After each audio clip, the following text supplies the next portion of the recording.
નમસ્કાર દોસ્તો, નિર્માણ સ્પેશિયલમાં પંકજ સાધુ તમારું સ્વાગત કરું છું. મિત્રો, બોર્ડની એક્ઝામ તોડાઈ રહી છે. માતા પિતાની મહત્વાકાંક્ષાઓ જોર પર પહોંચશે. વિદ્યાર્થીઓ પાસેથી જબરજસ્ત ટકાવારી આવે એવી અપેક્ષાઓ રખાશે. અમે દર વર્ષે ચેતવીએ છીએ. પરિણામો આવતા પહેલા વિદ્યાર્થી આત્મહત્યા કરે છે અને પરિણામો આવ્યા પછી પણ આત્મહત્યા કરે છે. ફરી એક વખત અમે એક્ઝામના પહેલા કહીએ છીએ કે તમારી મહત્વાકાંક્ષાઓને બાળકમાં લાદવાનો પ્રયાસ ના કરો. બાળક કદાચ એક વિષયમાં પારંગત નહીં હોય તો બીજા વિષયમાં ગજુ કાઢશે. કદાચ એ 500 પેજનું પુસ્તક મોડે નહીં કરે ને તો લલિત કલાઓમાં ગજુ કાઢશે, ચિત્રકાર બનશે, નાટ્યકાર બનશે, સિરિયલમાં હીરો બનશે, સંગીતકાર બનશે, ઓર્કેસ્ટ્રા ચલાવશે, આઈટીઆઈમાં જશે, ટેકનિકલ કોર્સ કરશે, કોમ્પ્યુટરના કોર્સ કરશે, ઘણું બધું કરી શકે એમ છે. આવો સૌથી પહેલા વિદ્યાર્થીઓને પૂછીએ, માતા પિતાની મહત્વાકાંક્ષાઓ એમની શું દશા કરે છે. કહેવા જઈએ તો આપણા પેરેન્ટ્સને આપણી ઘણી બધી ચિંતા હોય છે. ટ્યુશનની ચિંતા, સ્કૂલની ચિંતા, પાસ થશે કે નહીં થાય, કેટલા ટકા આવશે, તે દરેક વાતની તેમને ચિંતા રહે છે. પણ આપણે તેમને ચિંતા મુક્ત કરવા જોઈએ. જો આપણે પહેલેથી જ 9થના વેકેશન પડે ત્યારથી જ આપણે જો પાવરફુલ અને દરેક અભ્યાસ કરતા રહીએ તો આપણો જે અત્યારે કોર્સ છે તે આપણને હળવો લાગે છે, પણ જો આપણે તે મહેનત જ ના કરીએ તો એ આપણે ઉપર થોડોક ભાર બની જાય છે. પણ આપણે હળવા ફૂલ થઈને એક્ઝામ આપવી જોઈએ. 10થમાં આવ્યા ત્યાર પછી તો મમ્મી પપ્પા એમ જ કહેતા હોય કે તમારે ખાલી ભણવું જ જોઈએ, બીજી પ્રવૃત્તિમાં ઓછું ધ્યાન આપો અને ખાલી ભણવા પાછળ ધ્યાન રાખો. 1 વર્ષ તમે ભણી લો પછી તમે છૂટા. તેમાં જો આપણે મહેનત કરી અને દરેક પેપરમાં આપણે જવાબ લખીએ તો આપણને આવડી શકે છે આસાનીથી. પણ આપણે જો પહેલાં તો પરીક્ષા આપવા બેસીએ ત્યારે ટેન્શન ના લેવું જોઈએ, હળવું થઈ જવાનું અને કોઈ પણ પ્રકારનું ડિપ્રેશન ના લેવું જોઈએ. આપણે શાંતિથી અને જેટલું વાંચ્યું છે તે બધું જ લખવું જોઈએ અને ચિંતા ના કરવી જોઈએ. ચિંતિત હોય અને પૂછે છે શું લખ્યું, આવડ્યું છે કે નહીં, બધું જ લખ્યું છે, કંઈ છોડ્યું તો નથી ને, તે બધું પૂછે છે. પણ અમે મસ્ત અને સારી રીતે પેપર લખીએ છીએ. મમ્મી પપ્પા આમ તો આપણા પર એટલું બધું આમ ધ્યાન રાખતા હોય છે, એમ કહે છે કે તું હવે ઘરનું કંઈ કામ ના કરીશ, વાંચવા પર વધારે ધ્યાન આપ કારણ કે એક્ઝામ આવી રહી છે. તો મમ્મી પપ્પાને એક તરફથી બહુ આમ સપોર્ટ મળે કે હા ભણવા પર વધારે ધ્યાન આપો, કારણ કે એમના કોઈ સપના હોય એ પૂર્ણ ના થયા હોય પણ એ આશા રાખતા હોય છે અમારી સાથે. બહુ જ આમ એમ કે મારી છોકરી મોટી થઈને કંઈક તો બની જશે અને એમ બહુ આમ અમારા પાસે આશા રાખતા હોય છે અને અમારે એવી ઈચ્છા છે કે અમે અમારા મમ્મી પપ્પાનું કોઈ પણ સપનું પૂરું કરીશું. ના, અમુક વાર કોઈ બાળકને ટોર્ચરિંગ લાગી શકે છે, પણ અમને અમારી રીતે અમે જો મમ્મી પપ્પાને સમજીએ તો અમને એમ જ લાગે છે કે અમારે ભણવું જરૂરી છે અને આમ મહેનત બહુ જ કરવી જોઈએ. હા, મમ્મી પપ્પા એમ ટોર્ચર કરી એ વાત પર નહીં, પણ મમ્મી પપ્પા જો એમ કહી શકે કે તું ભણ બસ. મેં ગયા વર્ષે જ ધોરણ 10ની એક્ઝામ આપી છે અને એ વખતે બી સુસાઇડના કેસો બહુ ચાલી રહ્યા હતા અને આ વખતે બી એવું જોવા મળે છે કે બાળકો બોર્ડની એક્ઝામના લીધે બહુ જ ડિપ્રેશનમાં આવી જાય છે, તેથી એ સુસાઇડ કરવાનું વિચારે છે. બટ એ લોકોનું જે છે એમની કેપેસિટી છે તો એ સમાજવાળા જે પેરેન્ટ્સ છે એમને ડિપ્રેશન આપે છે કે તમારું બાળક શું કરે છે, તમારું બાળક કેટલા કલાક ભણે છે, કેટલું નથી ભણતું. પણ તો પેરેન્ટ્સ એ લોકોના ડિપ્રેશનમાં પોતાની અપેક્ષાઓ બાળક ઉપર નાખે છે. તો હું એવું કહેવા માગું છું કે પેરેન્ટ્સને બી સમજવું જોઈએ કે એ બાળક ઉપર એટલું પ્રેશર ના નાખે જેથી બાળક ડિપ્રેશનમાં ના આવે. તમારા ઘરમાં એવું વાતાવરણ બનાવો કે તમે ફ્રેન્ડ્સ રીતે રહો કે ના ભાઈ બેટા તારે જેટલા આવે એટલા, તો બાળકને હિંમત આપશે અને એ સુસાઇડ કરવાનું નહીં વિચારે અને સુસાઇડનો કેસો ધીમે ધીમે ઓછા થતા જશે. અને બહુ કેસો બન્યા છે કે પેપર સારું નથી ગયું, બાળક ઘરે નથી આવ્યું, તો સાંજ થતાં પેરેન્ટ્સને ચિંતા થાય છે કે તો હું એવું જ કરું છું કે એવું જ કહેવા માગું છું કે તમે ડિપ્રેશનમાં આવીને તમે તમારા બાળકોને ફોર્સ ના કરો અને એને જે જોઈએ એ અપાવો. કે ધારો કે તમે એવું ના કહો કે તું સાયન્સ જ લે, બધી જ લાઈન સરખી છે, સાયન્સ, કોમર્સ, આર્ટ્સ, એટલે એને મનગમતું એને જેમાં ઇન્ટરેસ્ટ છે તમે એને એટલું ફોર્સ ના કરો કે મારો બાળક ડૉક્ટર બને, મારું બાળક એન્જિનિયર બને, એવું ના કરો. મેં બી 10th એક્ઝામ આપી છે, મારા પપ્પા કે મમ્મીએ કશું જ એવું નથી કર્યું. મારા મમ્મી પપ્પાએ એટલું કીધું છે કે જેટલું આવે એટલું બરાબર છે. આપણે પાસ પડોશવાળા વિશેષ દેવા ના આવે, પણ જે દિવસે હોય ને રિઝલ્ટ એના આગલા દિવસથી ફોન આવવાના ચાલુ થઈ જાય કે ભાઈ કાલે તારું રિઝલ્ટ છે, શું આવશે, તારા ઓપિનિયન પ્રમાણે તારું રિઝલ્ટ શું આવશે, તારા પેપર કેવા ગયા છે, એ પ્રમાણે અમને બહુ પૂછે. એટલે પેરેન્ટ્સને બી એ કહેવાય તો એ બધાની વાતોમાં ના આવો, તમે તમારા બાળકની કેપેસિટી જો કે તમારા બાળકની કેપેસિટી કેટલી. સમાજનો બી છે અને પેરેન્ટ્સનો બી છે, કેમ કે કારણ કે મા બાપ હોય ને સમાજના પ્રત્યે મા બાપો છોકરાઓ પર દબાણ આલે છે, તેથી વિદ્યાર્થીઓ બહુ પેલા ડિપ્રેશનમાં આવી જાય છે કે અમારું સારું રિઝલ્ટ નહીં આવે, બોર્ડમાં સારા માર્ક્સ નહીં આવે. એવી રીતે છોકરાઓ પણ થોડા દબાવમાં આવી જાય અને મા બાપ બી પેલું કરે છે, થોડા છોકરાઓને દબાણમાં આલે કે અમારો છોકરો એન્જિનિયર બને, ડૉક્ટર બને. એવી રીતે છોકરાઓ ગભરાઈ જાય છે, પછી થોડું આ સુસાઇડના કેસો બનતા જાય છે. બાળકોએ તકેદારી રાખવી જોઈએ કે અમે પહેલેથી જ સારું ભણે, સારું મા બાપને બી ફ્રેન્ડ સર્કલ રીતે રહેવું જોઈએ, છોકરાઓ જોડે એમનો ઘરમાં માહોલ બનાવવો જોઈએ કે અમારો છોકરો સારી રીતે રહે. હું તો એટલું જ કહેવા માગું છું કે સુસાઇડ કરવાથી કોઈ હલ નથી. કોઈ પણ છે ને તમે પહેલાં તો એમ કે મા બાપની જવાબદારી બને છે, મમ્મી પપ્પાની અને સ્ટુડન્ટની. અગર તમે એક ધારો કે તમે એક સ્ટુડન્ટ છો, જો હું મારી ફિલિંગ બતાવું છું, હું બી ધોરણ 10માં અભ્યાસ કરતી હતી, મારા કેટલા 64% તો બી મારા મમ્મી પપ્પાએ મને કોઈ ટોર્ચર કે કોઈ બી પ્રેશર નથી આપ્યો. બસ તમે એટલું ધ્યાન રાખો કે ટકા ઓછા આવે કે વધારે આવે એનાથી કોઈ મતલબ નથી. તમે કોઈ બી લાઈનમાં કોઈ સ્ટુડન્ટ હવે તમે ભણવામાં ના હોય તો કોઈ અધર એક્ટિવિટીઝમાં હોય તો કોઈ પેરેન્ટ્સને એટલું સમજવું જોઈએ કે એ ભણવામાં નહીં તો બીજી એક્ટિવિટીઝમાં આગળ વધશે, તો એમાં એને સપોર્ટ કરવું જોઈએ. તો એવી રીતે મા બાપની પણ જવાબદારી બને છે અને સ્ટુડન્ટની પણ જવાબદારી. અને સુસાઇડ કરવાથી કોઈ હલ નથી. સુસાઇડ કરવાથી તો હજુ લાઈફ બેકાર છે. તમે તમારામાં જે પણ હુનર હશે ને એ બી તમે નહીં દેખાડી શકો સુસાઇડ કરીને. મારા તરફથી હું કહેવા માગું છું કે સમાજ આના માટે વધારે નામ આવે છે, કારણ કે તે પોતાના બાળકોને જોતા બીજાને સલાહ આપે છે કે તમારા બાળકને આમ કરાવો, તેમ કરાવો. એ બીજા સાથે કમ્પેરિઝન કરે છે કે આ છોકરા આ વસ્તુમાં આગળ છે, તમારો છોકરો આમ છે. તેથી મા બાપ પોતાના બાળકોને વધારે દબાણ આપવા લાગે છે, જેથી તે લોકો ઓછું રિઝલ્ટ આવતા કે તેમને પેપર સારા નથી તે સુસાઇડ તરફ કદમ લે છે. તે કરવું યોગ્ય નથી. તેથી તે છોકરાઓને ભણાવવા જરૂરી છે, પણ તેને ભણવું બોજરૂપ ના લાગવું જોઈએ. તેને આમ થોડું ફ્રેન્ડલી તરીકે સમજાવવું જોઈએ કે તારે ભણવું જોઈએ. પછી તે છોકરો જાતે ઉત્સાહ સાથે મહેનત કરશે. તેને દબાણ આપવાથી તે કોઈ પ્રકારની મહેનત કરી શકશે નહીં, અને તેને દબાણ કરતાં તે સુસાઇડ કરવા માટે વધુ પ્રથમ પ્રયાસ કરશે. તેને દબાણ ન આપી તેને સહયોગ કરી તેને ફ્રેન્ડલી રીતે સમજાવી તેને સમજાવીશું તો સમજીને જાતે ખૂબ ઉત્સાહ સાથે મહેનત કરશે અને સારું રિઝલ્ટ આવશે. તો નિર્માણ સ્પેશિયલમાં આજે આપણે વાત કરી રહ્યા છીએ માતા પિતાની મહત્વકાંક્ષાઓ બાબતે કે જ્યારે બોર્ડની એક્ઝામ હોય ત્યારે માતા પિતા કેટલું પ્રેશર વિદ્યાર્થીના મગજ પર નાખતા હોય છે. જો પરીક્ષા માટે એની જાતે તૈયારી કરે એ જુદી વસ્તુ છે.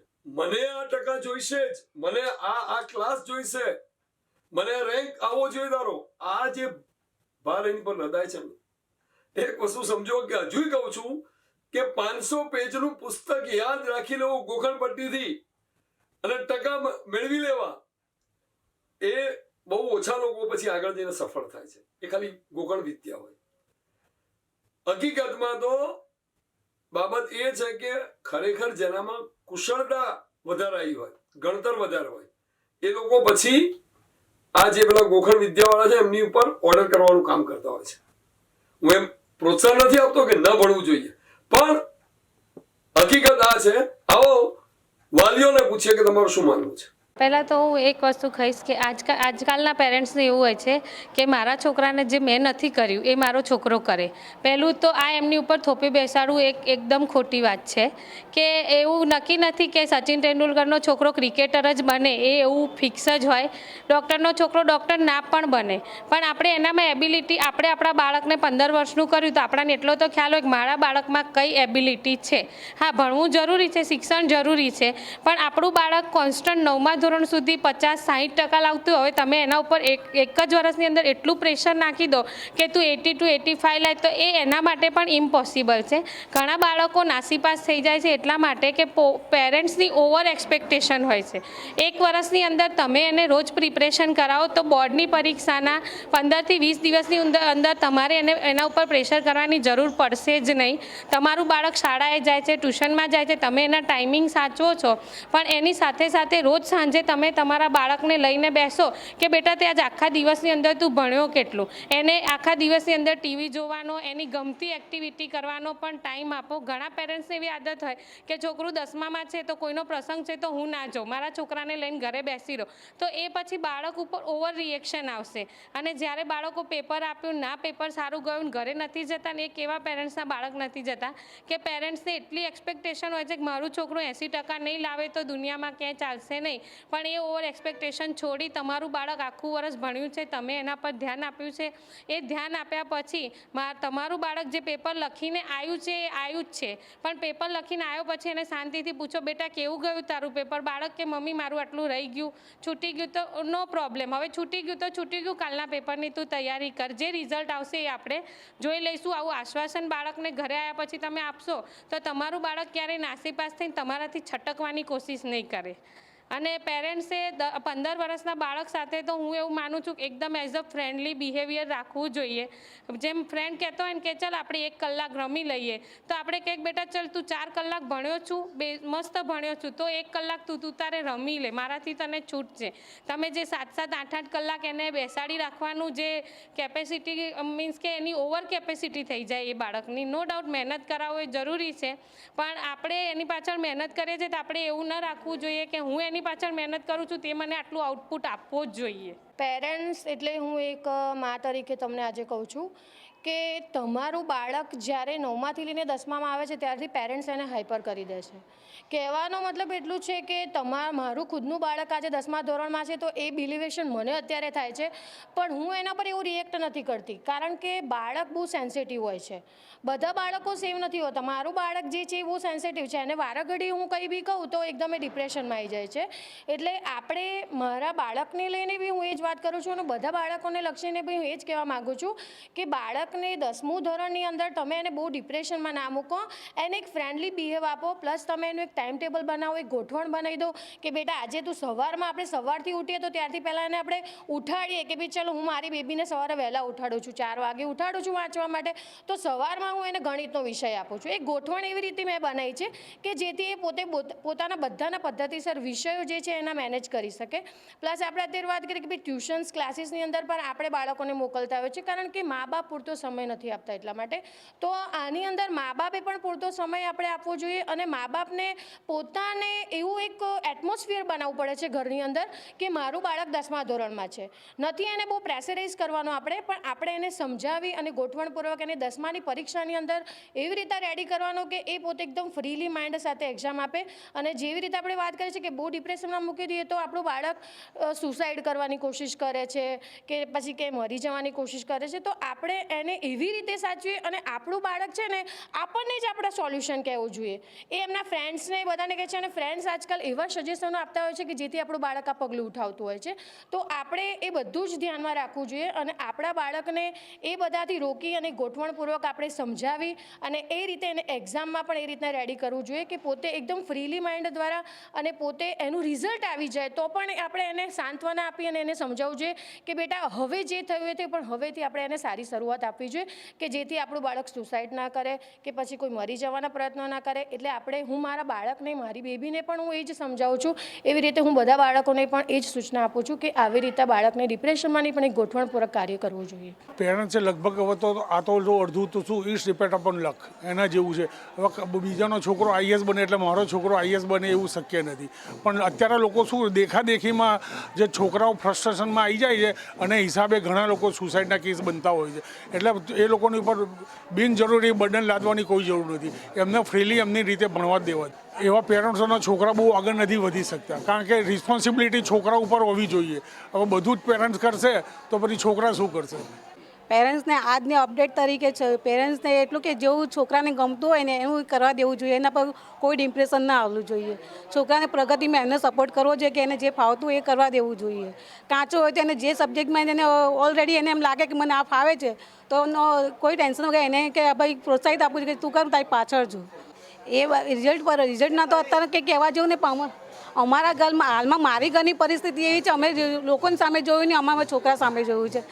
દુનિયાને અમે નથી જોયું, કોઈ કોમ્પિટિશન નથી જોયું. છોકરાને જે ફાવતું હોય એ જ અમે કરવા દીધું છે. મારા છોકરાને કે મમ્મી મારે આ ફાવે તો અમે એના પર સપોર્ટ કર્યો છે. રિઝલ્ટ માટે હમણાં 70% જેવું જ છે. હાલમાં કોઈ ખાસ એવું કંઈ છે નહીં, દેખાદેખી છે. ઇંગ્લિશ ગુજરાતી મૂળ ભૂલી ગયા છે, લોકો અંગ્રેજી તરફ વધારે ઘસે છે. લોકો બહાર જવા માટે વધારે જઈ રહ્યા, લંડન, કેનેડા બધે ત્યાં જવા માટે વધારે તરફતો હોય છે. અમદાવાદનું કોઈ એટલું ખાસ રહ્યું નથી, એટલે આપણે એના લોકો પાછા પડી ગયા છે, બીજું કશું નહીં. અને અંતમાં જ્યારે બોર્ડની એક્ઝામોનો ગાળો છે ત્યારે શૈક્ષણિક સંસ્થાઓ જોડે સંકળાયેલા સારા શિક્ષણકારોને પૂછીએ કે વિદ્યાર્થી પર આ વધારે પડતી અપેક્ષિત ભારણ ટકાવારીનું મા બાપની અપેક્ષાઓ એ કેવા પરિણામો લાવતી હોય છે. સાથે સાથે સાયકોથેરાપિસ્ટને પણ પૂછીએ કે કેવા પરિણામો આવતા હોય છે. પ્રિન્સિપાલ તરીકે હું એવું કહીશ કે ઘણા સમયથી હું અહીંયા આપણે સંચાલક તરીકે હું દસમાના કેન્દ્રમાં નિભાવું છું.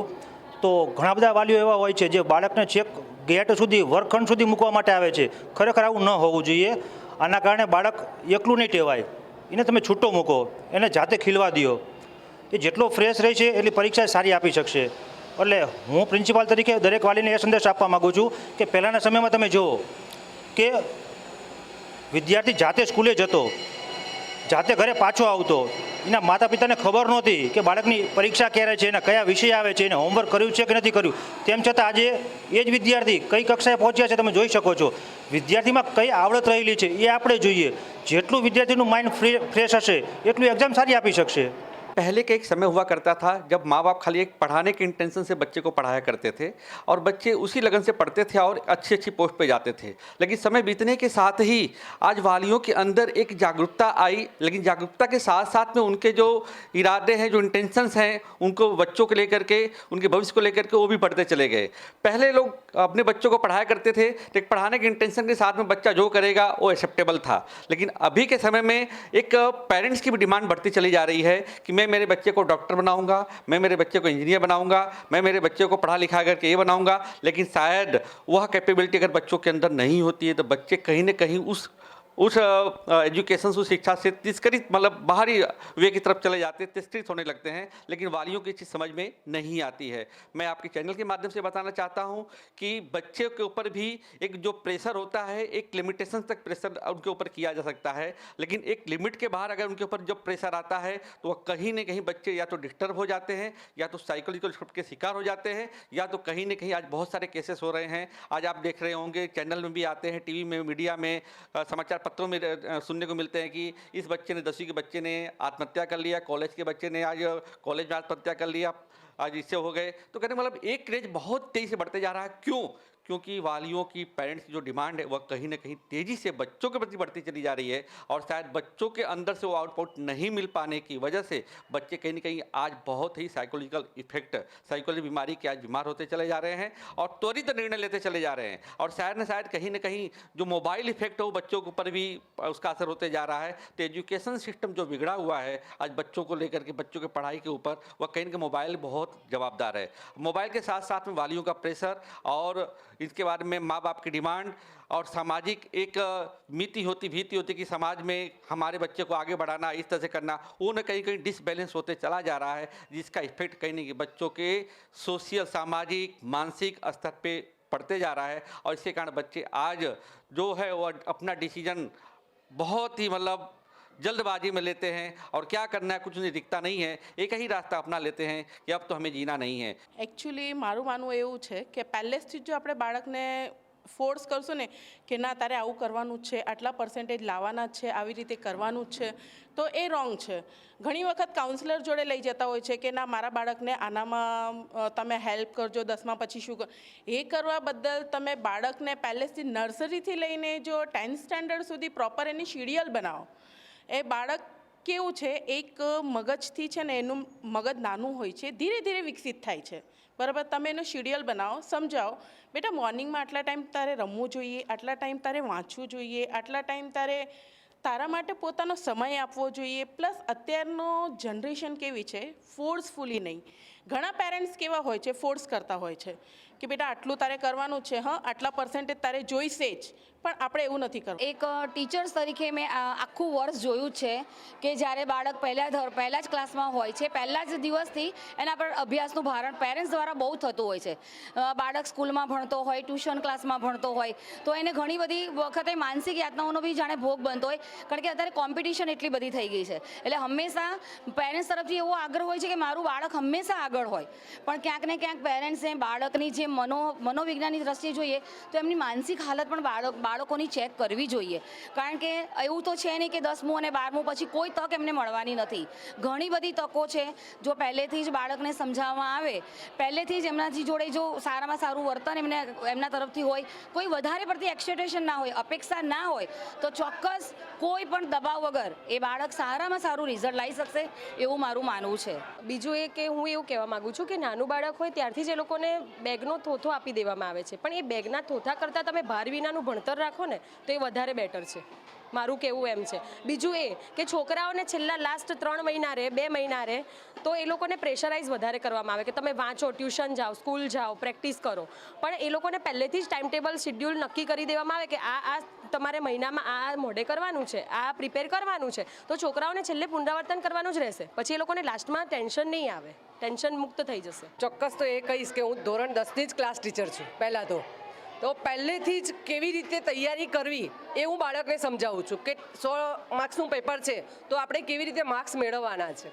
બીજું કે એમના મા બાપ તો પહેલેથી જ ટેન્શનમાં રહેતા જ હોય છે કે મારું બાળક આટલા ટકા લાવશે, એની પહેલેથી જ એવી હાલત હોય, કન્ડિશન એવી હોય, અને એ રીતે જ આપણે તૈયારી કરાવતા હોય. પણ હું એવું કહેવા માગું છું કે બાળકને છૂટા મૂકી દેવા જોઈએ. ઘણા બાળકો તો એવા કહેતા હોય કે હું તો પિક્ચર જોતો હોઉં છું અને વાંચું તો પણ યાદ રહે છે. ઘણા એવું કહેતા હોય તો હું તો જેઠાલાલ જોઉં છું ને મને વાંચું તો યાદ રહે છે. ઘણા એવું કહેતા હોય છે હું તો કોઈ પણ હાલતમાં પ્લે રમતો હોઉં તો પણ હું ઘણી વાર યાદશક્તિ કરી શકતો. એની યાદશક્તિ ઉપર ડિપેન્ડ છે. હું માનું છું મિત્રો, આજનો સમય એ સખત હરીફાઈનો સમય છે. વિદ્યાર્થીઓ માટે પાસ થયા પછી એડમિશન લેવા, મનગમતા ફિલ્ડમાં જવું, એના માટે પણ ખૂબ જ હરીફાઈનો સમય છે. પણ વાલી મિત્રોને મારી એક નમ્ર વિનંતી છે કે વિદ્યાર્થીઓને તમારા પોતાના મનગમતા વિષયમાં કે ક્ષેત્રમાં મોકલવા કરતાં આપના બાળકને શેમાં વધારે ઇન્ટરેસ્ટ છે એ વિષયમાં એને મોકલો, એ ક્ષેત્ર એને પસંદ કરાવો. બીજી વાત, હરીફાઈનો યુગ છે. મોટાભાગે માતા પિતાઓની માન્યતા એવી હોય છે કે અમારું બાળક સાયન્સ ભણીને એન્જિનિયરિંગ અથવા તો A ગ્રેડ કે B ગ્રેડમાં જ જાય, ડૉક્ટર એન્જિનિયર જ બને, IT ફિલ્ડમાં જ જાય. પણ મિત્રો, there are so many fields available where your child can get admission with low percentage and make their own future so better. ખાલી એક એક્ઝામ્પલ આપીશ કે 12મા ધોરણમાં કદાચ આપનું બાળક સારા પર્સન્ટેજ લાવી અને મેડિકલ ફિલ્ડમાં ના જઈ શકે તો થોડા ઘણા પણ ઓછા પર્સન્ટેજ આવ્યા હોય તો એ વેટરનરી ડૉક્ટર છે, એ બની અને એમનું પોતાનું સારું કેરિયર એ ફિલ્ડની અંદર બનાવી શકે છે. આવા ઘણા બધા ફિલ્ડ છે. આ તો મેં એક જ એક્ઝામ્પલ આપ્યું આપને. ખાસ કરીને મિત્રો જોવા જઈએ તો હવે માર્ચ મહિનાની શરૂઆત થઈ ચૂકી છે. પરીક્ષાનો માહોલ જામતો જાય છે, બોર્ડની એક્ઝામ નજીક આવતી જાય છે.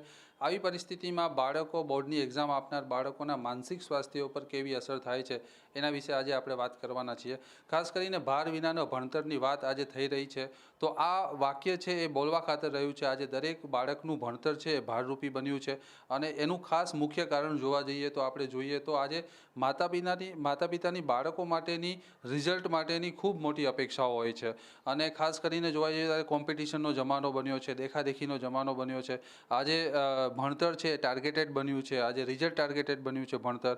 અને ખાસ કરીને જોવા જઈએ તો આજે દરેક માતા પિતા પોતાનું બાળક ડૉક્ટર બને, એન્જિનિયર બને અને સારી એવી નોકરી કરે એવી અપેક્ષાઓ રાખતું હોય છે માતા પિતા. તો એની અસર બાળકના માનસિક સ્વાસ્થ્ય ઉપર ખૂબ મોટી પડતી હોય છે. આજે જોવા જઈએ તો બોર્ડની એક્ઝામની શરૂઆત થાય એના પહેલાં જ પરિસ્થિતિમાં પરિસ્થિતિમાં આજે જોવા જઈએ તો ઘરમાં એક હાવ ઊભો થાય છે બોર્ડની એક્ઝામનો, અને એ જ શરૂઆતથી જ ઘરની સિચ્યુએશન એવી ઊભી થાય છે કે બાળકને એક પ્રકારનો ડર ઊભો થાય છે કે બોર્ડની એક્ઝામમાં પોતે કેવી રીતે પરફોર્મન્સ કરી શકશે.